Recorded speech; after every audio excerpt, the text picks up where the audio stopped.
And we're glad to have you here. This is Crossties Ministries. We're a ministry that works out of Pleasant Green Baptist Church. I'm Pastor David Whitaker, and this is Brother Reed Grimes. He's one of the young men that God's blessed us with here at the church. And our goal is we're just going to start sharing our testimonies with you, and I hope that they can be an encouragement to somebody maybe who hasn't got a testimony or who's thinking about accepting Jesus as their Savior. So Brother Reed, why don't you introduce yourself to the folks and then just kind of tell them who you are? Okay.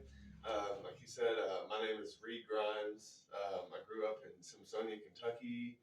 Went to Graves County High School. I graduated from there in 2013.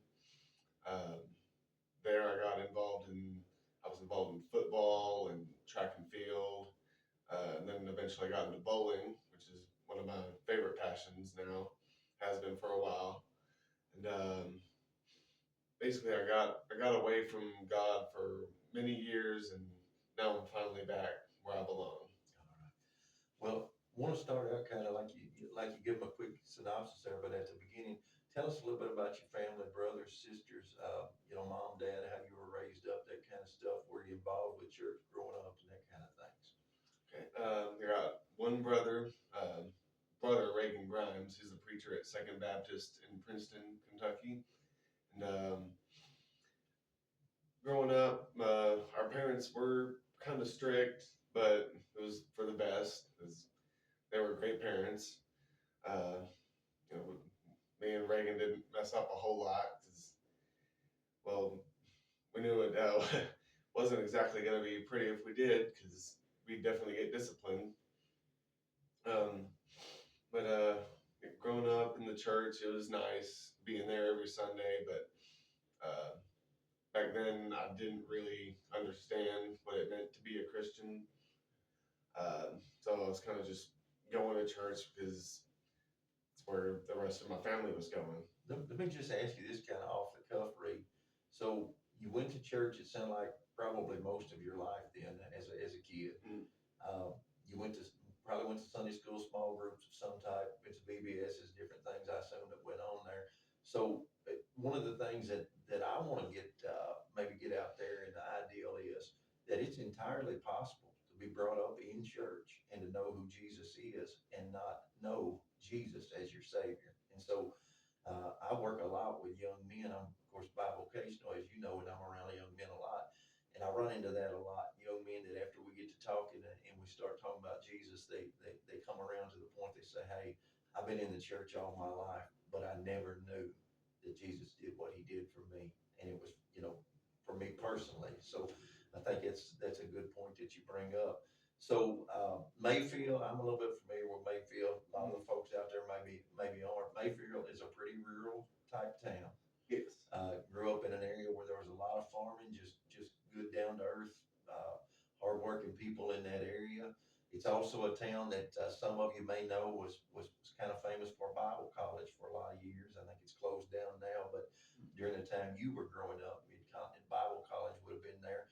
And so this is a young man who grew up in the Bible Belt in a church family that was going to church, taking him to church, trying to teach him what was right and what was wrong, and in a community that really has a foundation around ministry and reaching out to people. Okay, so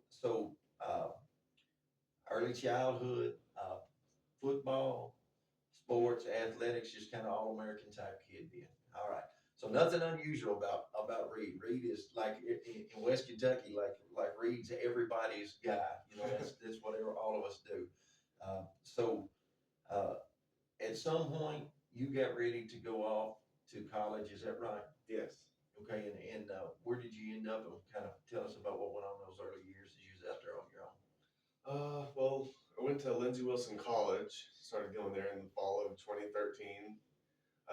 What basically got me to go there is that I got two bowling scholarships to go there, but they didn't actually have the right the major that I really wanted to do. One of many mistakes. I went there basically just for bowling. But I started majoring in communication, and yeah, it's where it kind of started to lose my way, because it was the first time I've been away from my parents and basically everyone else that I grew up with. So that's when I started. Had good grades though freshman year. That's when I started to smoke cigarettes and marijuana and start drinking a little bit. Kind of experiment with things. Yeah.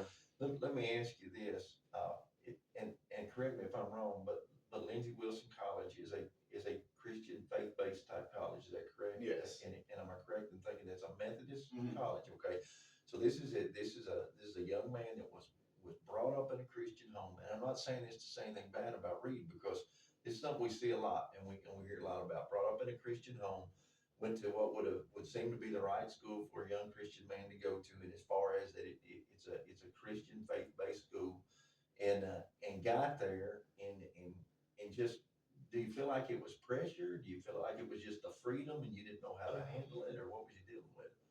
Yeah, it's just the freedom, really, and just curiosity, Kind of just trying started different experimenting with some things. stuff. Okay, and from that, you now I'm under the understanding that you didn't finish your degree at that college. Is that correct? Okay. Correct. And so, kind of what got you to the place where you ended up leaving the college and some stuff that happened along through that era?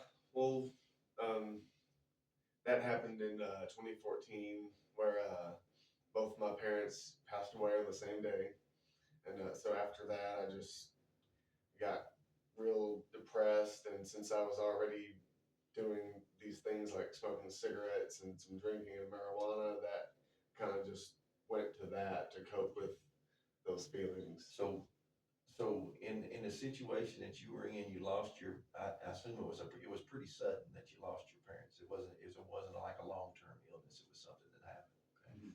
So you lost your dad first, your mother first. Mother first. Mother first, and then your dad the same day. Mhm. So I can't imagine that. It's got to be at that point in time you're 20 years old, 19, 20, 21. Yeah, it was 19. Yeah, 19 or 20. Okay, so and I want you to understand this because I want you to see kind of hear where Reed's coming from. So you said earlier you have a brother, and obviously I know your brother, but you and Reagan are pretty close in age, right? Mm-hmm. About Yes, how far he's apart? about a year and a half older than me. So the nearest relative that this young man was left with is his older brother, who's a year and a half older. Was he still in college at that time as well? Yes. Okay, so he's in college too, and so I can't imagine getting thrown into that situation, and obviously that would impact. Now, here's a question that doesn't so much have maybe to do with your testimony, but I just want to ask you this: Mhm. if you would have had a strong group of Christian men around you investing in you, do you think at that point in time it would have changed anything? I'd like to think so, but hard to say for sure, just because everyone's different. And said I was already using the wrong things to cope with my feelings, so it's real hard to say, but Okay. I'd like to think so. All right. So then I would assume that by that answer that you didn't have that going on in your life at the time. There weren't guys there, and so I bring it up. Part of the reason is I just want to encourage the people that are looking at this video and listening to the testimony that he's sharing that you can make a difference in the lives of people if you get actively involved, and even on a Christian campus, to say, hey, we want to be there, we want to be a part, we want to be a support, because a lot of times you all know this as well as I do. As men, we carry our feelings on the inside, and a lot of times unless somebody just come and point blank looks at us and say, hey, I know you get some things going on in your life. I want you to know that I'm there for you. Is there anything you need to talk about? Most men aren't going to just spill their guts. And so a lot of times we turn to stuff to try to deal with that. So lost your dad, was it to a heart attack? Is that correct? He had a stroke, and then that put him in the hospital, and then he passed away from organ failure because of the stroke. And then you had lost your mom due to Cancer. Cancer. Okay, so big tragedy in there, and just kind of going the wrong path, and then just got harder, I assume. Mm-hmm. Yeah, I just kept making wrong decisions, and I was just so depressed and was angry at the world for taking taking them away so soon and like that. So And so was at that point that you just kind of dropped out of your degree program you were working on, or? no, I stayed in school for another, I think, another semester or another 2 semesters, I think. But progressively, it just got worse and worse, and ended up getting suspended because of my bad GPA. Okay. So I stopped caring about everything, basically. Just kind of going through life, dragging yourself along then. Mm-hmm. All right, and so from there, and let me just share this with you. Reed is a guy. What's it been now, Reed? That I've known you maybe a year and a half, somewhere about that. Maybe, yeah. So Reed and I haven't been around each other a whole lot. Probably at some point I'll get his brother on here and we'll do some talking. But actually met Reagan before I met you, and then there was a couple times that Reed come up for some stuff that was going on at the church once or twice that had to do with Reagan and different things, ordinations, and just different events that were going on. So from leaving the college, where did you end up, and how'd you get there, and where'd you end up? After leaving college, I think that's when I ended up at one of my college roommates' houses in Elizabethtown. And his parents were nice enough to let me live there with them for a while. And I was working at Popeyes. And, but again, I was just kind of going through life just day by day, just being depressed, not really having any kind of goals. So yeah, the next few years were really just a big blur because I was still just trying to get over it. Just trying to struggle through stuff. So Mhm. at some point, did you start realizing that things were just seemed like they were just plummeting, they were getting worse and worse, or Mm, I think I knew that I was getting worse and worse, but I was just so like, angry and depressed that I didn't even really care. just got to that point where you're almost numb with stuff? Mm-hmm. So the good news in all this is that you came to Christ not too much longer after that, my understanding. So tell us what happened and how God got your attention, because I believe that God gets our attention. And so at some point, God got your attention, and we'd like to hear about what God did in your life. Right. So it was actually uh, I was in that state of depression that I was talking about there for about 10 years until last October is when a lot of things changed because that's when I passed out at my job and I fractured my skull. Then I woke up in the ICU and I was pretty angry there because, of course, no one wants to wake up in the ICU barely being able to walk and do the things that they used to do. Um, then when I finally got out of the hospital after they did surgery, they put some kind of medical super glue in my head that made me barely able to see straight, and it took me about probably 2 months to fully recover after I got out of the hospital. But about a week after I got out of the hospital, my girlfriend at the time broke up with me while I was still really recovering. I was still in rough shape. So at that point, I was really struggling with suicidal thoughts, and of course, I was still wanting to do all the things that I shouldn't be doing, like smoking and drinking. So every day after that, for the next month, basically, I think is about how much longer I kept living there in that apartment with her. That was one of the roughest times of my life. So then I started texting and trying to see if anybody had a place for me to live with because I couldn't live with her anymore. Just wasn't the right idea there. And ended up moving in with my cousin and her fiance for about a week. And that didn't really go that well. So then I finally decided to move in with Reagan and his let me ask you this. I think I know the answer to it, but I want to ask it anyway. When you came to live with Reagan, there were some stipulations that you had to do some things, right? Mhm. Okay, and so tell us what those were. I believe it was pretty much came down to me just acting right, and mostly it was going to church. Okay, so I've got a little bit of the other end of that because obviously at that point in time, Reagan was going through the process of getting ready to be ordained and becoming ordained and taking the church kind of through that paralleling with some of the stuff that you've been talking about. And so one of the things that Reagan and I talked about, and I don't know if you know this or not, was he was worried about you not knowing Christ. And he told me, he said Reed is wanting to come down and we want him to come, but there's some things that are going to happen if he gets here that he's going to have to go along with. And so was actually praying with your brother about those things, that you would get into the church.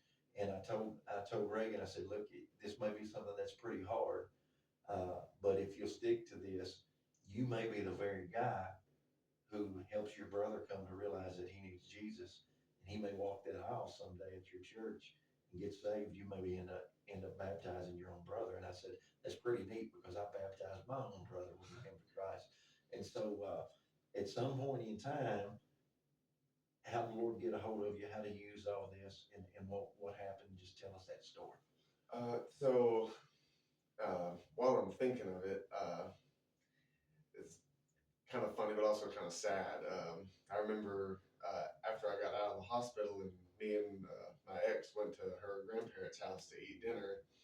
So I was still feeling real upset about barely being able to see and things like that. And I went outside her grandparents' house and I was just sitting there. And she, my ex she said, I think maybe we should go to church.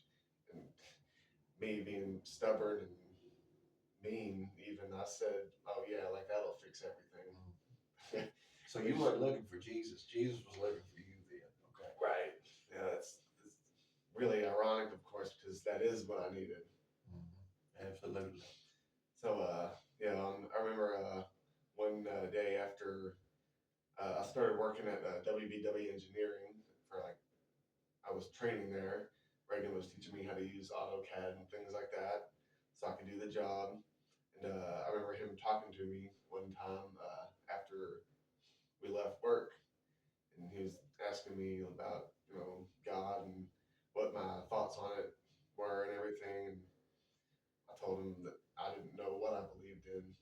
But then I remember one day when it was snowing real bad and we couldn't actually go to church.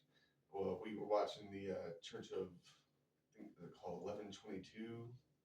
Maybe it's a church down in Florida that Tim Tebow used to go to. It was Pastor Joby Martin. That was his name. While we were watching that, I remember my vision was still really bad at the time, but I remember while watching that, I noticed that I could actually see again, like pretty much 90% of the way. So I thought that was one of God's ways of getting my attention. Like, hey, I can fix you. So was it the day that you gave your heart to Christ, or how did that No, come about?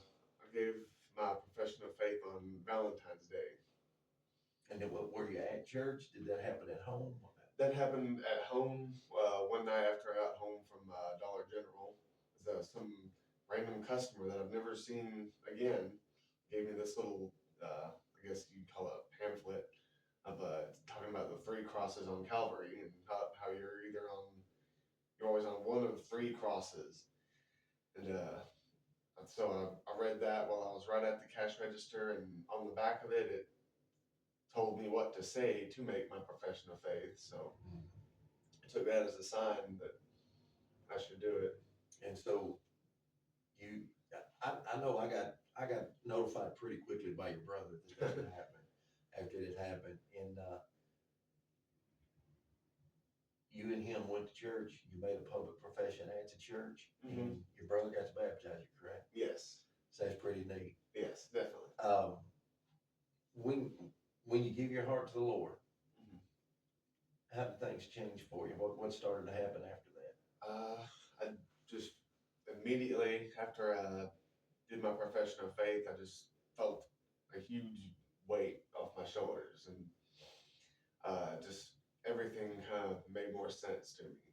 And immediately just got happier, and I had no motivation to smoke or drink anymore. Or just my depression went away. Man. So if you could share something with the people out there, maybe there's a young man or young lady that's in college that's going through something similar to what you went through. Maybe they're making some bad choices with their freedom, or maybe they suffered a big loss in their life and they don't know Christ.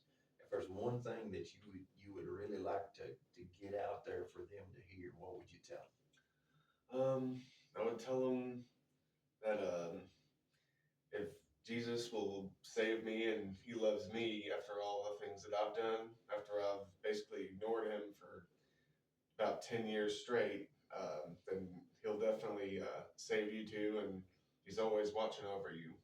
You just gotta kind of look for the signs. If you look for the signs that what he's doing, then you'll definitely see it. them? Amen. So I want to thank you. Do you have anything else you want to add before we close this out? No, I think that pretty much sums it all up. All right. So one of the neat things about it is I think the first time Reed ever gave a devotional thought, I got to hear it. I don't. I was trying to think about you sharing your testimony. Is this the first time you've done this kind of publicly? Mm-hmm. So I guess I got to hear that too. And so one of the neat things about it is that we have started a small group that meets in a town over with some guys that weren't in connection with our church. And Reed jumped into that really quick. And so he's been a part of that, and he's been a part of being able to touch those lives. And we've seen some of those guys come and join the church, and some of them were saved and baptized. So I just look at it as when the Lord saved you, He brought you in, and he put you here as part of the team, and we're thankful for that. And so let me share this with you too. Reed is actively involved. He helps us with our men's ministry on a regular basis, and he steps up and he helps with some of the media stuff that we're doing and all. And so he's been a valuable asset to the church, to the kingdom of God. But he's also become a good friend of mine, and I love him as my brother. So thanks a lot, Reed. We appreciate you helping us out today, sharing your testimony, and maybe sometime we'll get you on here and you can be the guy asking the questions.